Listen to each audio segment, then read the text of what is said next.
নমস্কার বন্ধুরা, আমি আজকে আপনাদের সাথে শেয়ার করব রুটি খাওয়ার জন্য খুব সহজ একটি রেসিপি, ডিম আলুর তরকারি।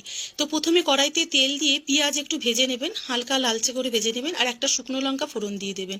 আর তারপরে আলু আমি এখানে কেটে রেখেছি, আর দুটো কাঁচা লঙ্কা ফেলে রেখেছি।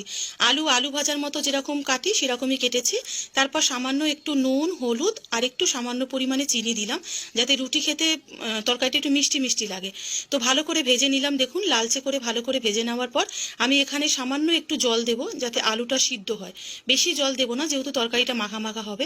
তো দেখুন আমি জল দিলাম, জল দিয়ে ভালো করে আলুর সাথে মিশিয়ে নিলাম। এবার একটু ঝোলটা ফুটে উঠলে আমি কমিয়ে দিয়ে ঢাকনা দিয়ে দেবো, আর গ্যাসের ফ্লেমটা একদমই কমিয়ে দেবো।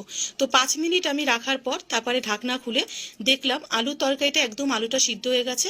তো আমি এর মধ্যে দুটো ডিম ফাটিয়ে আলুর সাথে ভালো করে মিশিয়ে নিচ্ছি। দেখুন ভালো করে মিশিয়ে নিতে হবে আলুর সাথে, আর এটা একদম শুকনো হওয়া পর্যন্ত ভালো করে নাড়তে হবে। দেখুন একদম শুকনো হয়ে গেছে।